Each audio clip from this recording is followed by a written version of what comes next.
Παραδοσιακό κουρμπάνι στον Άγιο Παντελεήμωνα Φλόρινας. Καλημέρα, χρόνια πολλά. Καλημέρα, χρόνια πολλά. Μοσχαρίσιο κρέας. Σπάζουμε το μοσχάρι, το λεγόμενο κουρμπάνι, και το μαγειρεύουμε λαχανικά. Μελιτζάνες, κρεμμυδάκι, πιπεριές και ντομάτα. Τι ώρα ξεκινήσατε το πρωί? Από τις 6 το πρωί. 6 το πρωί. Ευχαριστώ πολύ. Ευχαριστώ πολύ. Έλα, ορίστε. Τώρα! Χρόνια πολλά με υγεία. Χρόνια πολλά. Όχι εκεί, εδώ. Εδώ.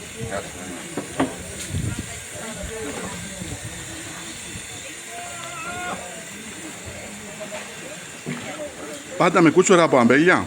Ναι, με κούτσορα.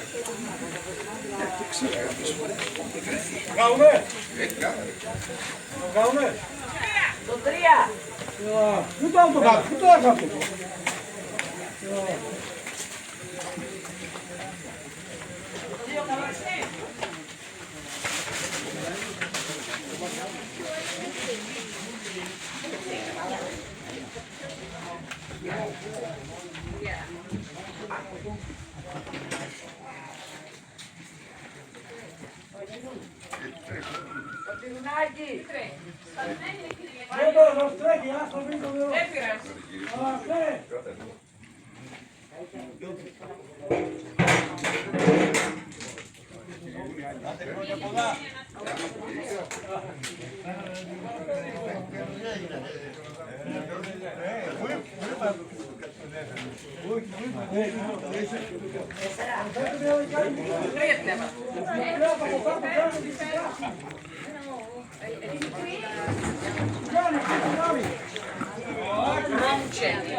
Χώρια το κρέας, χώρια τα λαχανικά. Ναι, χώρια το κρέας, χώρια τα λαχανικά. Απλά κρατάμε από το κρέας το ζουμί και το ρίχνουμε στα λαχανικά. Ωραία. Αυτή είναι σπασμένη. Το πυρουνάκι λίγο. Ορίστε. Αυτή είναι εντελώς το που είναι. Θα πιάσω τώρα ένα κρεμμύδι.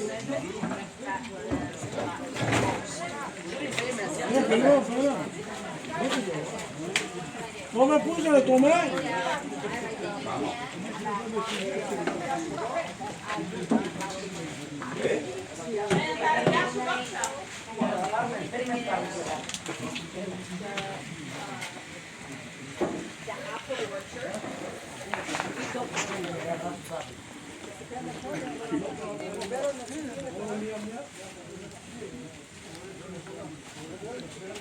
Πάρεις κάτι μέσα.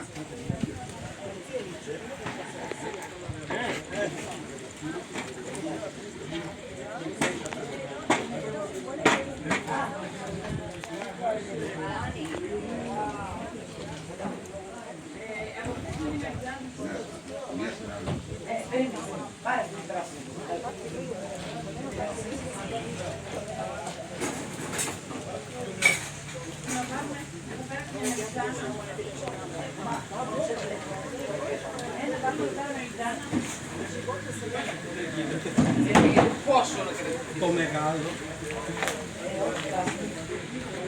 Άνοιξε το νερό. Λέντρα, έτοιμο. Έλα να το ανοίξεις εσύ. Ξέρω θα μην δίνει. Άντε, χρόνια πολλά. Τι ήταν εκείνο το κρεμμύδι?